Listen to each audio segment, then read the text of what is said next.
Good morning. ഇന്ന് നമ്മൾ discuss ചെയ്യാനായിട്ട് പോകുന്നത് മൊഡ്യൂൾ 2-ലെ ഇമ്പോർട്ടൻറ്റ് ടോപ്പിക്സ് ആണ്. മൊഡ്യൂൾ 2-നെ നമുക്ക് 3 പാർട്ടായിട്ട് ഡിവൈഡ് ചെയ്യാം. അങ്ങനെ 3 പാർട്ടായിട്ട് ഡിവൈഡ് ചെയ്താണ് ഞാൻ റൈറ്റ് സൈഡിലെ ഫിഗറിൽ കാണിച്ചിരിക്കുന്നത്. സെക്കൻഡ് മൊഡ്യൂളിലെ ഫസ്റ്റ് പാർട്ട് എന്ന് പറയുന്നത് ഫ്രിക്ഷൻ ആണ്. ഫ്രിക്ഷനിൽ നമ്മൾ പഠിക്കാനായിട്ടുള്ളത് എന്താണ് ഫ്രിക്ഷൻ എന്ന് പഠിക്കണം, എന്താണ് ലിമിറ്റിംഗ് ഫ്രിക്ഷൻ എന്ന് പഠിക്കണം, എന്താണ് സ്ലൈഡിംഗ് ഫ്രിക്ഷൻ എന്ന് പഠിക്കണം, ക്യാരക്ടറിസ്റ്റിക്സ് ഓഫ് ഫ്രിക്ഷൻ പഠിക്കണം, അതായത് coefficient of friction, angle of friction, angle of repose and cone of friction. Then laws of friction പഠിക്കണം. ഇത്രയാണ് ഫ്രിക്ഷനിലെ തിയറി പോർഷൻസ്.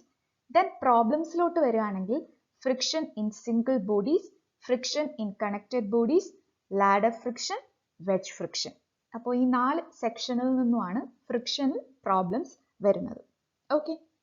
ദെൻ സെക്കൻഡ് മൊഡ്യൂളിലെ സെക്കൻഡ് പാർട്ട് എന്ന് പറയുന്നത് പാരലൽ ഫോഴ്സസ് ആണ്. പാരലൽ ഫോഴ്സിന്റെ റിസൾട്ടന്റ് കാൽക്കുലേറ്റ് ചെയ്യുക, അതായത് റിസൾട്ടന്റിന്റെ മാഗ്നിറ്റ്യൂഡ് ആൻഡ് ഡയറക്ഷൻ. പിന്നെ സെക്കൻഡ് പാർട്ടിൽ തന്നെ വരുന്നതാണ് കപ്പിൾ. കപ്പിൾ എന്താണ് കപ്പിൾ എന്നറിയണം, ക്യാരക്ടറിസ്റ്റിക്സ് ഓഫ് കപ്പിൾ അറിയണം, റിസൾട്ടന്റ് ഓഫ് പാരലൽ ഫോഴ്സസിന്റെ പ്രോബ്ലംസും സെക്കൻഡ് പാർട്ടിൽ ഉണ്ട്. ഓക്കെ. ദെൻ സെക്കൻഡ് മൊഡ്യൂളിലെ തേർഡ് പാർട്ടാണ് ബീംസ്. ബീംസിലെ സപ്പോർട്ട്സ് ഏതൊക്കെയാണെന്ന് അറിയണം, സപ്പോർട്ട് റിയാക്ഷൻസ് കാൽക്കുലേറ്റ് ചെയ്യാനും അറിയണം. ഓക്കെ. ഇപ്പം ഇത്രയാണ് സെക്കൻഡ് മൊഡ്യൂളിലെ ഇമ്പോർട്ടൻ്റ് ആയിട്ടുള്ള ടോപ്പിക്സ് എന്ന് പറയുന്നത്. ഇന്ന് നമ്മൾ നോക്കാനായിട്ട് പോകുന്നത് സെക്കൻഡ് മൊഡ്യൂളിലെ ഇമ്പോർട്ടൻറ്റ് തിയറി പോർഷൻസ് ആണ്. അതായത് യൂണിവേഴ്സിറ്റിക്ക് ചോദിക്കാൻ സാധ്യതയുള്ള സെക്കൻഡ് മൊഡ്യൂളിൽ നിന്നുമുള്ള തിയറി പോർഷൻസ് ആണ് നമ്മൾ ഇന്ന് നോക്കാനായിട്ട് പോകുന്നത്. അപ്പം നമ്മൾ ഇന്ന് നോക്കാനായിട്ട് പോകുന്ന ടോപ്പിക്സ് എന്ന് പറയുന്നത് first friction, then characteristics of friction, അതായത് coefficient of friction, angle of friction, angle of repose, cone of friction, then sliding friction, Coulomb's laws of friction, parallel coplanar forces, അതിന്റെ resultant calculation, and couple, properties of couple. അപ്പം ഇത്രയുമാണ് second മൊഡ്യൂളിൽ നിന്നും യൂണിവേഴ്സിറ്റിക്ക് ചോദിക്കാനായിട്ട് സാധ്യതയുള്ള questions. So ഇത്രയാണ് നമ്മൾ ഇന്ന് discuss ചെയ്യാനായിട്ട് പോകുന്നത്. ഓക്കെ. സോ നമ്മൾ ഫസ്റ്റ് ഡിസ്കസ് ചെയ്യാനായിട്ട് പോകുന്ന ടോപ്പിക് ഫ്രിക്ഷൻ ആണ്. ഞാൻ ജസ്റ്റ് ഡെഫിനിഷൻ വായിക്കാം. Whenever a body moves or tends to move over another body, a force opposite to the direction in which the body moves or tends to move is developed at the contact surface. This force is called frictional force or simply friction. നമ്മൾ ഒരു ബോഡിയിൽ ഒരു force apply ചെയ്യുവാണെങ്കിൽ ആ ഫോഴ്സിനെ oppose ചെയ്യാനായിട്ട് ബോഡിയുടെ contact സർഫസിൽ ഡെവലപ്പ് ആകുന്ന ഫോഴ്സിനെയാണ് നമ്മൾ ഫ്രിക്ഷണൽ ഫോഴ്സ് എന്ന് പറയുന്നത്, ഓർ നമ്മൾ അതിനെ സിംപ്ലി ഫ്രിക്ഷൻ എന്ന് പറയും. Okay. Then second point, the main cause of friction is surface roughness. അപ്പോൾ ഫ്രിക്ഷൻ ഉണ്ടാകാനുള്ള മെയിൻ കാരണം എന്ന് പറയുന്നത് സർഫസ് റഫ്നെസ് ആണ്. റഫ് ആയിട്ടുള്ള സർഫസിലെ ഫ്രിക്ഷണൽ ഫോഴ്സ് ഉണ്ടാകുള്ളൂ. നമുക്കറിയാം, ഒരു റഫ് സർഫസിൽ ഇരിക്കുന്ന ബോഡിയിൽ നമ്മൾ ഫോഴ്സ് അപ്ലൈ ചെയ്യുമ്പോൾ ആ റഫ് സർഫസിൽ കോണ്ടാക്ട് സർഫസിൽ ഒരു റിയാക്ഷൻ ഫോഴ്സ് ഡെവലപ്പ് ചെയ്യുന്നുണ്ട്. ആ റിയാക്ഷൻ ഫോഴ്സിനെയാണ് നമ്മൾ ഫ്രിക്ഷണൽ ഫോഴ്സ് എന്ന് പറയുന്നത്. അപ്പോൾ റഫ് ആയിട്ടുള്ള സർഫസിലാണ് ഫ്രിക്ഷണൽ ഫോഴ്സ് ഡെവലപ്പ് ആകുന്നത്. ഒരു സ്മൂത്ത് സർഫസ് ആണെങ്കിൽ നമുക്കൊരു ബോഡിയെ ആ സ്മൂത്ത് സർഫസിലൂടെ ഈസിലി മൂവ് ചെയ്യിക്കാം, വിച്ച് മീൻസ് ആ കോണ്ടാക്ട് സർഫസിലെ ഫ്രിക്ഷണൽ ഫോഴ്സ് എന്ന് പറയുന്നത് 0 ആയിരിക്കും. ഓക്കെ. അപ്പോൾ റഫ് ആയിട്ടുള്ള സർഫസിലെ ഫ്രിക്ഷണൽ ഫോഴ്സ് ഉണ്ടാകത്തുള്ളൂ, സ്മൂത്ത് സർഫസിൽ ഫ്രിക്ഷണൽ ഫോഴ്സ് 0 ആണ്. ഓക്കെ. Then next point എന്ന് പറയുന്നത് maximum value of frictional force is known as limiting friction. അതായത് ഈ ഫ്രിക്ഷണൽ ഫോഴ്സിന്റെ മാഗ്നിറ്റ്യൂഡ് എന്ന് പറയുന്നത് നമ്മൾ അപ്ലൈ ചെയ്യുന്ന ഫോഴ്സിനനുസരിച്ച് ഇൻക്രീസ് ചെയ്യും. മനസ്സിലാവുന്നുണ്ടോ? നമ്മളൊരു ബോഡിയിൽ ഒരു ഫോഴ്സ് അപ്ലൈ ചെയ്യുകയാണെങ്കിൽ ബോഡി സ്വാഭാവികമായിട്ട് മൂവ് ചെയ്യും. അപ്പോൾ ഈ മൂവ് ചെയ്യുന്നതിനെ റെസിസ്റ്റ് ചെയ്യാനായിട്ട് കോണ്ടാക്ട് സർഫസിൽ ഒരു ഫോഴ്സ് ഡെവലപ്പ് ചെയ്യും. അതിനെയാണ് നമ്മൾ ഫ്രിക്ഷണൽ ഫോഴ്സ് എന്ന് പറയുന്നത്. നമ്മൾ അപ്ലൈ ചെയ്യുന്ന ഫോഴ്സ് ഇൻക്രീസ് ചെയ്യുന്നതിനനുസരിച്ച് ഫ്രിക്ഷണൽ ഫോഴ്സിന്റെ മാഗ്നിറ്റ്യൂഡും ഇൻക്രീസ് ചെയ്യും. പക്ഷേ ഈ ഫ്രിക്ഷണൽ ഫോഴ്സിന്റെ മാഗ്നിറ്റ്യൂഡിന് ഒരു മാക്സിമം ലിമിറ്റ് ഉണ്ടായിരിക്കും. ആ മാക്സിമം വാല്യൂവിനെയാണ് നമ്മൾ ലിമിറ്റിംഗ് ഫ്രിക്ഷൻ എന്ന് പറയുന്നത്. ഓക്കെ. അതായത് ലിമിറ്റിംഗ് ഫ്രിക്ഷൻ റീച്ച് ചെയ്ത് കഴിഞ്ഞാൽ പിന്നെയും നമ്മൾ എക്സ്റ്റേണൽ ഫോഴ്സ് ഇൻക്രീസ് ചെയ്യുകയാണെങ്കിൽ ബോഡി നമ്മൾ അപ്ലൈ ചെയ്യുന്ന ഫോഴ്സിന്റെ ഡയറക്ഷനിൽ മൂവ് ചെയ്യും. ഓക്കെ, ഇതിനെയാണ് ലിമിറ്റിംഗ് ഫ്രിക്ഷൻ എന്ന് പറയുന്നത്, maximum value of frictional force. Okay, the next point is sliding friction. ഒരുപാട് തവണ യൂണിവേഴ്സിറ്റിക്ക് ചോദിച്ചിട്ടുണ്ട്. It is the friction experienced by a body when it slides or tends to slide over another body. ഒരു body മറ്റൊരു ബോഡിയുടെ മുകളിലൂടെ slide ചെയ്യുമ്പോൾ contact സർഫസിൽ ഡെവലപ്പ് ആകുന്ന ഫ്രിക്ഷണൽ ഫോഴ്സിനെയാണ് നമ്മൾ സ്ലൈഡിംഗ് ഫ്രിക്ഷൻ എന്ന് പറയുന്നത്. ഓക്കെ, ഇനി ഈ ഫിഗർ ശ്രദ്ധിക്കുക. ഞാൻ ഒരു ബോഡിയാണ് കാണിച്ചിരിക്കുന്നത്, ബോഡിയുടെ വെയിറ്റ് W. ഞാൻ ഈ ബോഡി ഒരു ഫോഴ്സ് അപ്ലൈ ചെയ്യാണ് P ടുവേർഡ്സ് റൈറ്റ്. അപ്പോൾ നമ്മൾ ഈ ബോഡിയിൽ ഒരു ഫോഴ്സ് അപ്ലൈ ചെയ്യുമ്പോൾ ആ ഫോഴ്സിനെ റെസിസ്റ്റ് ചെയ്യാനായിട്ട് ബോഡിയുടെ കോണ്ടാക്ട് സർഫസിൽ ഡെവലപ്പ് ആകുന്ന ഫോഴ്സ് ആണ് ഫ്രിക്ഷണൽ ഫോഴ്സ് F. ഫിഗർ ശ്രദ്ധിക്കുക, ഞാനിവിടെ മാർക്ക് ചെയ്തേക്കുന്നത് നമ്മൾ അപ്ലൈ ചെയ്യുന്ന ഫോഴ്സിന് ഓപ്പോസിറ്റ് ആയിട്ട് ബോഡിയുടെ കോണ്ടാക്ട് സർഫസിൽ ഡെവലപ്പ് ആകുന്ന ഫ്രിക്ഷണൽ ഫോഴ്സ് F ആണ്. ശ്രദ്ധിക്കുക, ഫ്രിക്ഷണൽ ഫോഴ്സ് എന്ന് പറയുന്നത് എപ്പോഴും നമ്മൾ അപ്ലൈ ചെയ്യുന്ന ഫോഴ്സിന് ഓപ്പോസിറ്റ് ഡയറക്ഷനിലായിരിക്കും ആക്ട് ചെയ്യുന്നത്. അല്ലെങ്കിൽ ബോഡി മൂവ് ചെയ്യുന്ന ഡയറക്ഷന് ഓപ്പോസിറ്റ് ആയിട്ടായിരിക്കും ഫ്രിക്ഷണൽ ഫോഴ്സ് ആക്ട് ചെയ്യുന്നത്. ഓക്കെ, അപ്പോൾ ഫ്രിക്ഷണൽ ഫോഴ്സ് എന്ന് പറയുന്നത് നമ്മളൊരു ബോഡി മൂവ് ചെയ്യുമ്പോൾ ആ ബോഡിയിൽ, അല്ലെങ്കിൽ നമ്മളൊരു ബോഡിയിൽ ഒരു ഫോഴ്സ് അപ്ലൈ ചെയ്യുമ്പോൾ ആ ബോഡിയുടെ കോണ്ടാക്ട് സർഫസിൽ ഡെവലപ്പ് ആകുന്ന ഫോഴ്സിനെയാണ് നമ്മൾ ഫ്രിക്ഷണൽ ഫോഴ്സ് എന്ന് പറയുന്നത്. നമ്മൾ അപ്ലൈ ചെയ്യുന്ന ഫോഴ്സ് ഇൻക്രീസ് ചെയ്യുന്നതിനനുസരിച്ച് ഫ്രിക്ഷണൽ ഫോഴ്സ് ഇൻക്രീസ് ചെയ്യും. പക്ഷെ ഫ്രിക്ഷണൽ ഫോഴ്സിന് ഒരു ലിമിറ്റിംഗ് വാല്യൂ ഉണ്ട്, അതിനപ്പുറം ഫ്രിക്ഷണൽ വാല്യൂവിന് ഇൻക്രീസ് ചെയ്യാൻ പറ്റത്തില്ല. അപ്പോൾ ആ മാക്സിമം വാല്യൂ ഓഫ് ഫ്രിക്ഷണൽ ഫോഴ്സിനെയാണ് നമ്മൾ ലിമിറ്റിംഗ് ഫ്രിക്ഷൻ എന്ന് പറയുന്നത്. ഇനി ഒരു പോയിന്റ് കൂടെ ശ്രദ്ധിക്കുക, നമ്മൾ അപ്ലൈ ചെയ്യുന്ന ഫോഴ്സ് ലിമിറ്റിംഗ് ഫ്രിക്ഷനേക്കാൾ കുറവാണെങ്കിൽ body റെസ്റ്റിലായിരിക്കും. If the applied force is less than limiting friction, body remains at rest. If the applied force is greater than limiting friction, നമ്മൾ അപ്ലൈ ചെയ്യുന്ന ഫോഴ്സ് ലിമിറ്റിംഗ് ഫ്രിക്ഷനേക്കാൾ കൂടുതലാണെങ്കിൽ body moves in the direction of applied force. നമ്മൾ apply ചെയ്യുന്ന force limiting ഫ്രിക്ഷനേക്കാൾ കൂടുതലാണെങ്കിൽ നമ്മൾ apply ചെയ്യുന്ന ഫോഴ്സിന്റെ ഡയറക്ഷനിൽ ബോഡി മൂവ് ചെയ്യും. ഓക്കെ, അപ്പോൾ ഈ രണ്ട് ഇമ്പോർട്ടൻറ്റ് പോയിന്റ് ഒന്ന് ഓർത്തിരിക്കുക. If the applied force is less than limiting friction, body remains at rest. If the applied force is greater than limiting friction, body moves in the direction of applied force. Okay. So next നമ്മൾ discuss ചെയ്യാനായിട്ട് പോകുന്നത് characteristics of friction ആണ്. ഒത്തിരി തവണ university ക്വസ്റ്റ്യനിൽ ചോദിച്ചിട്ടുള്ളതാണ്. 4 characteristics of friction ഉണ്ട്. അതിലെ first one എന്ന് പറയുന്നത് coefficient of friction. The limiting frictional force bears a constant ratio with normal reaction at contact surface. That is, the limiting frictional force is proportional to the normal reaction at contact surface. Coefficient of friction എന്ന് പറയുന്നത് നമ്മളൊരു ബോഡിയിലെ frictional force എന്ന് പറയുന്നത്, അല്ലെങ്കിൽ limiting frictional force എന്ന് പറയുന്നത് ആ contact സർഫസിലെ നോർമൽ റിയാക്ഷന് പ്രൊപ്പോർഷണൽ ആയിരിക്കും.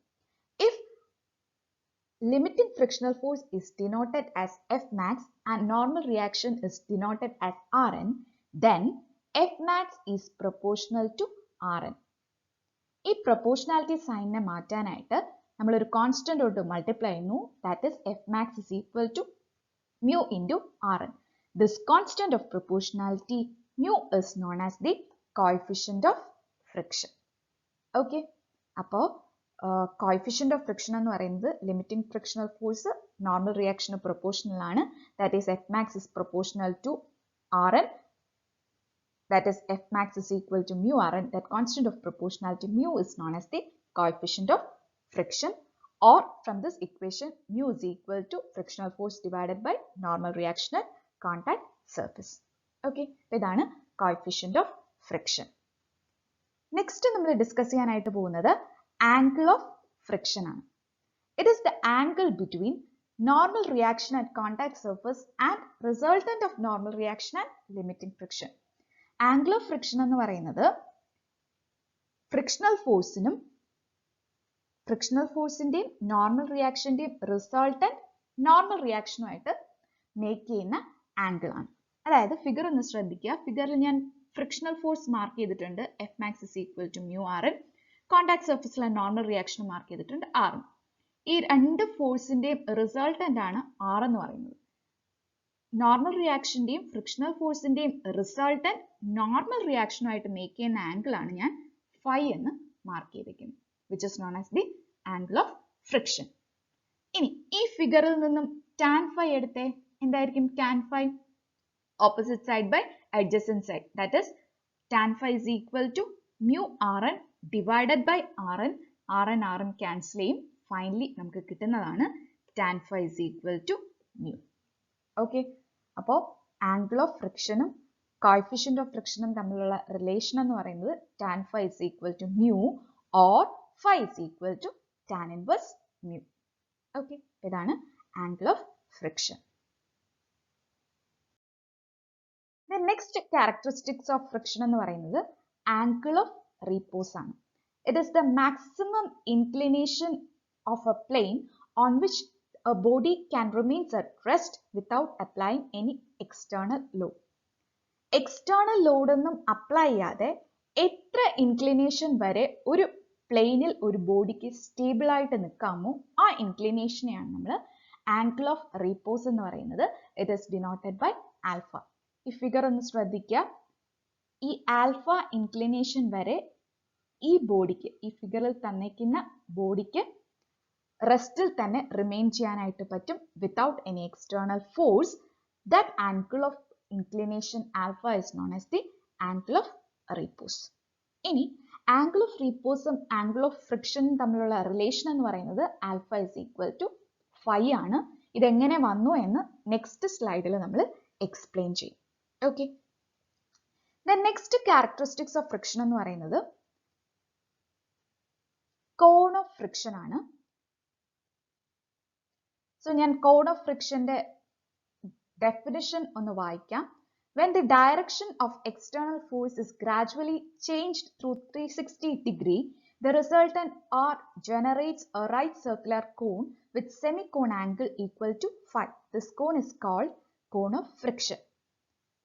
Just first figure ശ്രദ്ധിക്കുക. cone of friction താഴെയുള്ള first figure ശ്രദ്ധിക്കുക. ഞാൻ towards left ആണ് ആദ്യത്തെ കേസിൽ ഫോഴ്സ് അപ്ലൈ ചെയ്യുന്നത്. നമ്മൾ അപ്ലൈ ചെയ്യുന്ന ഫോഴ്സിന് ഓപ്പോസിറ്റ് ഡയറക്ഷനിലായിരിക്കും ഫ്രിക്ഷണൽ ഫോഴ്സ് ആക്ട് ചെയ്യുന്നത്. So frictional force towards right act ചെയ്തു. ഈ ബോഡിയുടെ കോൺടാക്ട് സർഫസിലെ നോർമൽ റിയാക്ഷൻ ആണ് Rn. ഫ്രിക്ഷണൽ ഫോഴ്സിന്റെയും നോർമൽ റിയാക്ഷന്റെയും റിസൾട്ടന്റ് ആണ് R. റിസൾട്ടന്റ് Rനുമായിട്ട് മേക്ക് ചെയ്യുന്ന ആംഗിൾ ആണ് phi. ഓക്കെ, ഇനി സെക്കൻഡ് ഫിഗർ ശ്രദ്ധിക്കുക. സെക്കൻഡ് ഫിഗറിൽ ഞാൻ അപ്ലൈ ചെയ്യുന്ന ഫോഴ്സിന്റെ ഡയറക്ഷൻ 180 ഡിഗ്രി ചേഞ്ച് ചെയ്യും.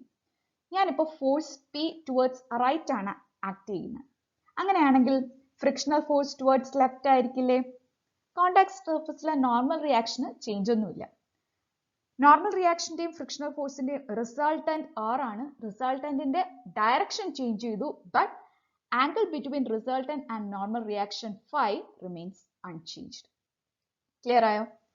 അപ്പൊ നിങ്ങൾക്ക് ഈ രണ്ട് ഫിഗറിൽ നിന്നും എന്താ മനസ്സിലായേ?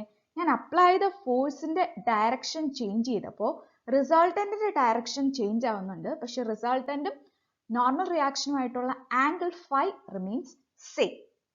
ദസ് തേർഡ് ഫിഗർ ഒന്ന് ശ്രദ്ധിക്കുക. ദസ് നമ്മൾ അപ്ലൈ ചെയ്യുന്ന ഫോഴ്സിന്റെ ഡയറക്ഷൻ 360 ഡിഗ്രി ചേഞ്ച് ചെയ്യുമ്പോൾ, അതാണ് ഈ ഫിഗറിൽ കാണിച്ചിരിക്കുന്നത്. അപ്ലൈ ചെയ്യുന്ന ഫോഴ്സിന്റെ ഡയറക്ഷൻ നമ്മൾ 360 ഡിഗ്രി ചേഞ്ച് ചെയ്യുമ്പോൾ കറസ്പോണ്ടിങ് ആയിട്ട് റിസൾട്ടന്റിന്റെ ഡയറക്ഷൻ മാറുന്നുണ്ട്. And the resultant forms a right circular cone with semi cone angle phi. ഈ ഫിഗർ ശ്രദ്ധിച്ചാൽ മനസ്സിലാവും. നമ്മൾ ഫോഴ്സിന്റെ ഡയറക്ഷൻ ചേഞ്ച് ചെയ്യുന്നതിനനുസരിച്ച് റിസൾട്ടന്റിന്റെ ഡയറക്ഷൻ ചേഞ്ച് ആവുന്നുണ്ട്. And resultant forms a right circular cone with semi cone angle phi. Okay, അപ്പോൾ ഈ കോണിനെയാണ് നമ്മൾ കോൺ ഓഫ് ഫ്രിക്ഷൻ എന്ന് പറയുന്നത്. ഓക്കെ, അപ്പോൾ കോൺ ഓഫ് ഫ്രിക്ഷൻ എന്ന് പറയുന്നത് when the direction of applied force is changed through 360 degree, the resultant generates a right circular cone with semicone angle phi. This cone is called cone of friction. So cone of friction explain ചെയ്യാനായിട്ട് ചോദിച്ചു കഴിഞ്ഞാൽ ഇത് figure വേണം explain ചെയ്യാൻ. Okay, അപ്പോൾ ഇത് നാലുമാണ് characteristics of friction. The next repeatedly university question ആയിട്ട് ചോദിക്കുന്ന ഒരു question ആണ്, show that angle of friction is equal to angle of repose. Angle of friction ഉം angle of repose ഉം equal ആണെന്ന് കാണിക്കുക. That is alpha is equal to phi. Okay. So അതിനായിട്ട് consider a body of weight W. Figure ശ്രദ്ധിക്കുക. Consider a body of weight W lies on an inclined plane with angle of repose or angle of inclination alpha. Okay, അപ്പോൾ ഒരു angle of inclination alpha ഉള്ള ഒരു പ്ലെയിനിൽ ഒരു body rest ചെയ്യാണ്. ബോഡിയുടെ wait എന്ന് പറയുന്നത് W ആണ്. ഓക്കെ, ഞാനിവിടെ ചെയ്യാനായിട്ട് പോകുന്നത് ഈ ബോഡിയുടെ ഫ്രീ ബോഡി ഡയഗ്രാം വരയ്ക്കുകയാണ്. അതായത് ബോഡിയിൽ ആക്ട് ചെയ്യുന്ന force self weight vertically downward act ചെയ്യും, which makes an angle alpha with the perpendicular to the plane. ആ പ്ലെയിനിന്റെ പെർപെൻഡിക്കുലറുമായിട്ട് ആൽഫ ഡിഗ്രി W മേക്ക് ചെയ്യുന്നുണ്ട്. സോ പ്ലെയിനിന് പാരലൽ ആൻഡ് പെർപെൻഡിക്കുലർ ആയിട്ട് ഡബ്ല്യൂനെ റിസോൾവ് ചെയ്യാം. കോണ്ടാക്ട് സർഫസിൽ നോർമൽ റിയാക്ഷൻ ഉണ്ട്, Rn. ഫ്രിക്ഷണൽ ഫോഴ്സ് ഉണ്ട്, ബോഡി ഡൗൺവേർഡ് ആണ് മൂവ് ചെയ്യുന്നത്, സോ ഫ്രിക്ഷണൽ ഫോഴ്സ് അപ്വേർഡ് ആയിരിക്കും, F mu Rn. ദെൻ നമ്മളിവിടെ ബോഡിന്റെ റിസോൾവ് ചെയ്യുന്നത് ഇൻക്ലൈൻ പ്ലെയിനിന് പാരലലും പെർപെൻഡിക്കുലറും ആയിട്ടാണ്. So first resolving forces along the incline plane, mu Rn minus W sin alpha is equal to 0. അവിടെ നിന്നും mu Rn is equal to W sin alpha എന്ന് കിട്ടും. Put it as equation number 1. Similarly, resolve forces perpendicular to the inclined plane, Rn minus W cos alpha is equal to 0 എന്ന് വരും. അവിടെ നിന്ന് Rn is equal to W cos alpha എന്ന് വരും. Put it as equation number 2. ഇനി എന്ത് ചെയ്യുക? Equation 2നെ Rnന്റെ വാല്യൂവിനെ equation 1ൽ കൊണ്ട് സബ്സ്റ്റിറ്റ്യൂട്ട് ചെയ്യുക. അപ്പൊ എന്താ വരുന്നത്? mu W cos alpha is equal to W sin alpha. Okay, അവിടെ നിന്നും mu is equal to tan alpha എന്ന് വരില്ലേ? ആൻഡ് ഓൾസോ നമുക്കറിയാം, നമ്മൾ ആംഗിൾ ഓഫ് ഫ്രിക്ഷൻ പഠിച്ചായിരുന്നു tan phi is equal to mu. അങ്ങനെയാണെങ്കിൽ mu is equal to tan alpha is equal to tan phi എന്ന് എഴുതിക്കൂടെ? ഇനി ഇവിടെ നോക്കിയേ, tan alpha is equal to tan phi. അങ്ങനെയാണെങ്കിൽ നമുക്ക് alpha is equal to phi എന്ന് എഴുതിക്കൂടെ? So angle of friction is equal to angle of repose എന്ന് നമുക്ക് കിട്ടും. ഓക്കെ, ഇങ്ങനെയാണ് ഈ പ്രൂഫ് ചെയ്യുന്നത്. ഇത് ഇമ്പോർട്ടൻ്റ് ആണ്, പഠിക്കുക, എ പാർട്ട് ക്വസ്റ്റ്യൻ ആയിട്ട് ചോദിക്കാം. ദെൻ നെക്സ്റ്റ് നമ്മൾ പഠിക്കാനായിട്ട് പോകുന്നത് കൂളംസ് ലോസ് ഓഫ് ഫ്രിക്ഷൻ ആണ്. കൂളംസ് ലോസ് ഓഫ് ഫ്രിക്ഷൻ ആണെന്ന് ചോദിക്കുകയാണെങ്കിൽ ആദ്യത്തെ 3 പോയിന്റ്സ് എഴുതുക. അല്ല, ലോസ് ഓഫ് ഫ്രിക്ഷൻ എന്ന് ചോദിക്കുകയാണെങ്കിൽ ഈ സ്ലൈഡിൽ തന്നിരിക്കുന്ന 6 പോയിന്റ്സും എഴുതണം. ഓക്കെ, ഇപ്പോൾ കൂളംസ് ലോസ് ഓഫ് ഫ്രിക്ഷൻ എന്ന് ചോദിക്കുകയാണെങ്കിൽ ഫസ്റ്റ് 3 പോയിന്റ്സ് മാത്രം എഴുതിയാൽ മതി. ലോസ് ഓഫ് ഫ്രിക്ഷൻ എന്നാ ചോദിക്കുന്നെങ്കിൽ ഈ 6 പോയിന്റ്സും എഴുതണം. ഓക്കെ, നമുക്ക് ഓരോ ലോസ് ഓഫ് ഫ്രിക്ഷൻ ആയിട്ട് നോക്കാം. The maximum friction that can be developed is independent of the area of contact surface. ഇപ്പോൾ ഫസ്റ്റ് പോയിന്റ് പറയുന്നത് ഫ്രിക്ഷണൽ ഫോഴ്സ് എന്ന് പറയുന്നത് independent of area of contact surface. Contact സർഫസിലെ ഏരിയ ആയിട്ട് ഫ്രിക്ഷണൽ ഫോഴ്സിന് connection ഇല്ല. അതാണ് നമ്മുടെ first point. Then second point, at low velocity the frictional force is independent of velocity at contact surface. Low വെലോസിറ്റിയിൽ frictional ഫോഴ്സും കോണ്ടാക്ട് സർഫസിലെ velocity ആയിട്ട് റിലേഷൻഷിപ്പ് ഒന്നും തന്നെ ഇല്ല. Then third point, the maximum frictional force is proportional to the normal reaction at contact surface. നമ്മൾ coefficient of friction പഠിച്ചപ്പോൾ പറഞ്ഞതാണ് maximum frictional force, that is limiting frictional force, is proportional to the normal reaction at contact surface. ഈ 3 പോയിന്റും ആണ് Coulomb's laws of friction. Frictional force is independent of area at contact surface. At low velocity, frictional force is independent of velocity at contact surface. The limiting frictional force is proportional to normal reaction at contact surface.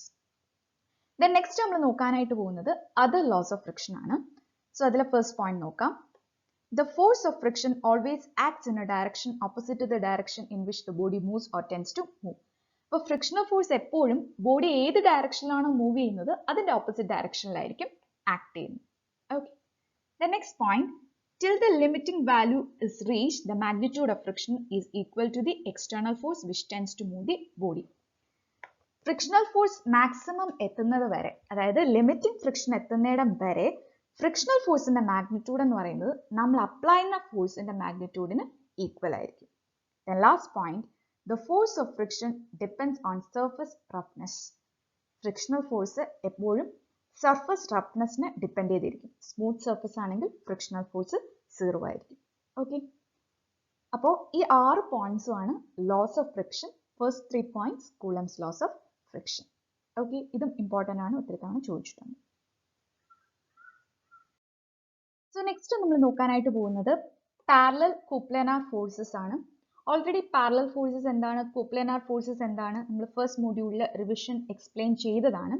But just ഒന്നുകൂടെ പറയാം. Parallel forces whose line of action are parallel to each other. Coplanar forces, forces whose line of action lies on the same plane. So, ഇന്ന് നമ്മൾ നോക്കാനായിട്ട് പോകുന്നത് parallel coplanar ഫോഴ്സിന്റെ resultant എങ്ങനെ calculate ചെയ്യുന്നു എന്നാണ്. റിസൾട്ടന്റിന്റെ മാഗ്നിറ്റ്യൂഡ് കിട്ടാനായിട്ട് simply take the algebraic sum of all forces. നിങ്ങൾക്ക് ഒരു സിസ്റ്റം ഓഫ് പാരലൽ ഫോഴ്സ് ആണ് തന്നിരിക്കുന്നെങ്കിൽ ജസ്റ്റ് അതിന്റെ ആൾജിബ്രൈക് സം എടുക്കുക, അതായിരിക്കും നമ്മുടെ റിസൾട്ടന്റ് എന്ന് പറയുന്നത്. Okay, then direction of resultant force ഒരു വെക്റ്റർ ക്വാണ്ടിറ്റി ആയതുകൊണ്ട് തന്നെ മാഗ്നിറ്റ്യൂഡ് മാത്രമല്ല ഡയറക്ഷൻ ഉണ്ടാവും. ഡയറക്ഷൻ കിട്ടാനായിട്ട് നമ്മൾ use Varignin's theorem or the principle of moments. The principle of moment use ചെയ്ത് നമുക്ക് parallel coplanar force systemത്തിന്റെ resultant calculate ചെയ്യാം. Okay. Problem ചെയ്യുമ്പോൾ അത് detailed ആയിട്ട് explain ചെയ്യാം. The next important topic, couple. Two forces having same magnitude, parallel line of action and opposite sense are said to form a couple. അപ്പോൾ couple എന്ന് പറയുന്നത് രണ്ട് parallel force ആണ്. രണ്ട് ഫോഴ്സിന്റെയും മാഗ്നിറ്റ്യൂഡ് സെയിം ആണ്, ബട്ട് ഓപ്പോസിറ്റ് ഡയറക്ഷൻ ആണെങ്കിൽ ഈ രണ്ട് ഫോഴ്സും ചേർന്ന് ഒരു കപ്പിൾ ഫോം ചെയ്യുന്നു എന്ന് നമുക്ക് പറയാം. സേ ഫോർ എക്സാമ്പിൾ, നിങ്ങൾക്ക് ഇവിടെ ഒരു ക്ലോക്ക് വൈസ് കപ്പിളാ തന്നേക്കുന്നേ. ഇവിടെ രണ്ട് ഫോഴ്സസ് ഉണ്ട്, ഈക്വൽ ഇൻ മാഗ്നിറ്റ്യൂഡ് ആണ്. രണ്ട് ഫോഴ്സിന്റെ മാഗ്നിറ്റ്യൂഡ് സെയിം ആണ്, പക്ഷെ ഓപ്പോസിറ്റ് ഡയറക്ഷനിലാണ്. സോ ഈ രണ്ട് force constitute a couple. Okay, then next point, plane in which the forces act is called the plane of couple. ഈ രണ്ട് ഫോഴ്സും ആക്ട് ചെയ്യുന്ന പ്ലെയിനിനെയാണ് നമ്മൾ പ്ലെയിൻ ഓഫ് കപ്പിൾ എന്ന് പറയുന്നത്. And the distance between line of action of couple is called the arm of couple. ഈ രണ്ട് ഫോഴ്സിനും ഇടയിലുള്ള ഡിസ്റ്റൻസിനെയാണ് നമ്മൾ ആം ഓഫ് കപ്പിൾ എന്ന് പറയുന്നത്. ഓക്കെ, അപ്പോൾ രണ്ട് പാരലൽ ഫോഴ്സസ്, രണ്ടിന്റെയും മാഗ്നിറ്റ്യൂഡ് സെയിം ആണ്, ബട്ട് ഓപ്പോസിറ്റ് ഡയറക്ഷനിലാണെങ്കിൽ നമ്മൾ അതിനെ ഒരു കപ്പിൾ ആണെന്ന് പറയും. ഈ ഫോഴ്സസ് ആക്ട് ചെയ്യുന്ന പ്ലെയിനെയാണ് പ്ലെയിൻ ഓഫ് കപ്പിൾ എന്ന് പറയുന്നത്. ഫോഴ്സിനിടയിലുള്ള ഡിസ്റ്റൻസിനെയാണ് നമ്മൾ ആം ഓഫ് കപ്പിൾ എന്ന് പറയുന്നത്. Okay, then next important topic ആണ് properties of couple. Define couple and its properties. യൂണിവേഴ്സിറ്റിക്ക് 1-2 തവണ ചോദിച്ചിട്ടുണ്ട്. So first property, sum of forces of a couple is 0. രണ്ട് സെയിം മാഗ്നിറ്റ്യൂഡ് ഉള്ള ഓപ്പോസിറ്റ് സെൻസ് ഉള്ള ഫോഴ്സസ് ആണ് കപ്പിൾ ഫോം ചെയ്യുന്നത്. അങ്ങനെയാണെങ്കിൽ sum of forces of a couple എന്തായിരിക്കും? 0 ആയിരിക്കും. Then second point, the moment of a couple about any point in the plane of couple is constant and is independent of position of moment center. ഒരു കപ്പിളിന്റെ moment നമ്മൾ ഏത് പോയിന്റിന് about ആയിട്ട് എടുക്കുകയാണെങ്കിലും ഒരു constant value ആയിരിക്കും. അതാണ് second point. So for example, just ഈ ഫിഗർ ഒന്ന് ശ്രദ്ധിക്കുക. ഒരു കപ്പിളാണ് തന്നിരിക്കുന്നത്, രണ്ട് equal and opposite forces F, arm of couple D ആണ്. ഈ കപ്പിളിന്റെ മൊമെന്റ് സെന്റർ ഞാൻ എടുക്കുന്നത് O ആണ്. O എന്ന പോയിന്റിന് അബൌട്ട് ആയിട്ട് ഞാൻ മൊമെന്റ് എടുക്കുകയാണ്. O എന്ന പോയിന്റ് അബൌട്ട് ആയിട്ട് മൊമെന്റ് എടുക്കുമ്പോൾ എന്ത് വരും? M is equal to F into D plus X minus Fx. അവിടെ Fx minus Fx ക്യാൻസൽ ചെയ്യും, നമുക്ക് മൊമെന്റ് എന്ന് പറയുന്നത് Ft എന്ന് കിട്ടും. അപ്പൊ നമ്മൾ ഏത് പോയിന്റിന് അബൌട്ട് ആയിട്ട് ഒരു കപ്പിളിന്റെ മൊമെന്റ് എടുത്താലും മൊമെന്റ് ഓഫ് കപ്പിൾ എന്ന് പറയുന്നത് force into arm of couple ആയിരിക്കും. Okay, so moment of a couple എന്ന് പറയുന്നത് always equal to magnitude of force multiplied by arm of couple. Okay, then third point or third property of couple, the action of a couple on a rigid body will not be changed if its arm is turned in the plane of couple through any angle above one of its end. അതായത് ഒരു കപ്പിളിന്റെ ഒരു എൻഡിന് about ആയിട്ട് നമ്മൾ ആ കപ്പിളിനെ എത്ര degree rotate ചെയ്താലും rigid ബോഡിക്ക് change ഒന്നും വരില്ല, ഓർ ആ കപ്പിളിന്റെ എഫക്റ്റിന് ചേഞ്ച് ഒന്നും വരില്ല. അതാണ് ഈ തേർഡ് പോയിന്റ് പറയുന്നത്. നിങ്ങൾ ഫിഗർ ഒന്ന് ശ്രദ്ധിക്കുക. ഞാൻ ആദ്യം ഇവിടെ ഒരു കപ്പിൾ കാണിച്ചിട്ടുണ്ട്. AB ആയിരുന്നു ആ കപ്പിളിന്റെ ആം. ഈ A എന്ന പോയിന്റിനെ ഫിക്സ് ചെയ്ത് വെച്ചിട്ട് ഞാൻ ആ കപ്പിളിനെ റൊട്ടേറ്റ് ചെയ്തു ടു സം ആംഗിൾ. അപ്പോഴും റിജിഡ് ബോഡിക്ക് ചേഞ്ച് ഒന്നും വരുന്നില്ല, കാരണം നമ്മൾ ഈ കപ്പിളിനെ റൊട്ടേറ്റ് ചെയ്താലും always the moment of couple remains constant. Okay, so it will not change the condition of rigid body. ഇത് മൂന്നുമാണ് properties of couple. Important ആണ്, ഒത്തിരി തവണ യൂണിവേഴ്സിറ്റി ചോദിച്ചിട്ടുണ്ട്. ഓക്കെ, ഇത്രയാണ് സെക്കൻഡ് മൊഡ്യൂളിലെ ഇമ്പോർട്ടൻ്റ് ആയിട്ടുള്ള theory portions. Okay, thank you.